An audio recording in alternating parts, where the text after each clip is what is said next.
The next piece is hiding from God. And guys, we do this all the time.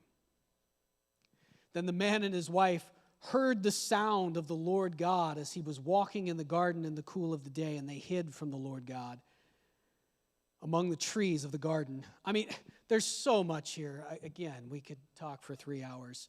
Even just little anecdotes. This Lord here is the word Yahweh in the Hebrew text. That's why it's all in capital letters. And so the words here are the Yahweh Elohim. So Elohim was the original sort of generic word for God in the Hebrew language. Yahweh is the name for God that was given to whom? Who was the first person who God revealed to himself to as Yahweh? Moses at the burning bush. Who wrote this? Moses for the Israelites who knew God as Elohim. What is he telling them? Who was there at this moment? Who entered the garden? Yahweh Elohim, the one who appeared to me at the burning bush, and also the one who's always been with you guys.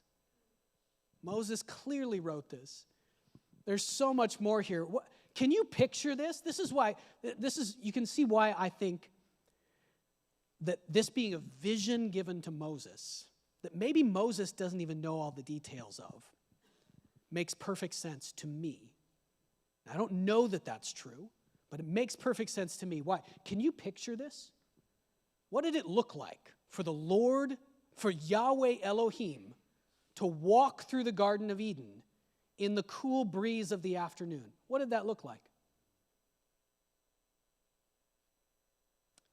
Yahweh Elohim is a life-giving spirit. The Bible clearly says he is invisible.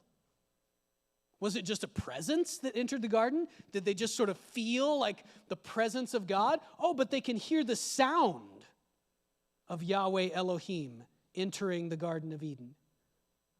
He makes noise when he walks? Or is it a rushing wind? I have no idea. Is it an angel? It could well be an angel. It could be an angel representing. Often in the Old Testament, there's like a combination. God does something. It might be an angel doing it, but God is said to do it. Because the angels are doing his bidding. It might be an angel who's actually walking through this garden. I have no idea. I think maybe Moses didn't know either. You know how in a dream, sometimes you see something and you just know what's happening, but if you tried to describe the details, you can't?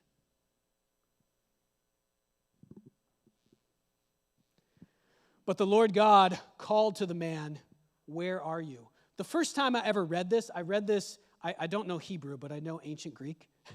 And the first time I read this was in Greek, in the Greek translation that the apostles used, called the Septuagint. I read this in ancient Greek, and I started crying.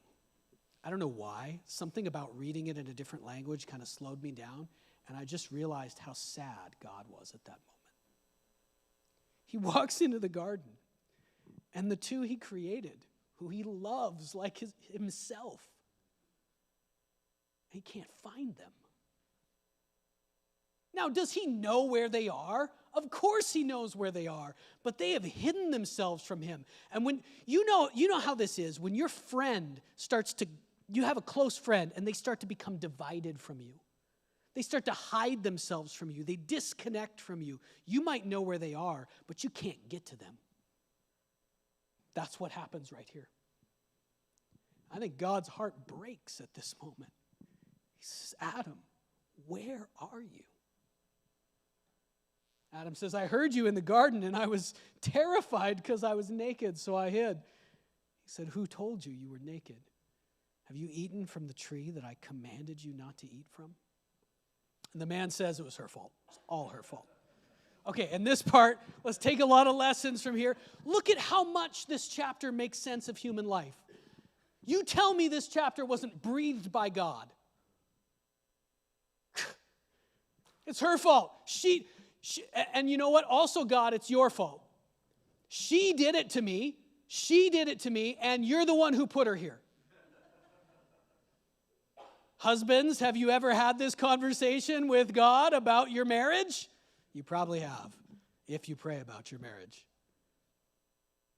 The Lord God said to the woman, "What have you done?" You did this to him? It's like he's going to his kids, right? I mean, it's clearly like when you're talking to your toddlers. Did you do this? Eve? She's not Eve yet. Did you do this? The woman said, the serpent did it. It wasn't me. It's the dog's fault. The serpent deceived me and I ate. We passed the buck. We hide from God because of shame and fear. We still do this right now today. Every one of us is doing it to some degree. Part of the challenge of following Christ is we got to stop hiding. We got to bring our real self before God.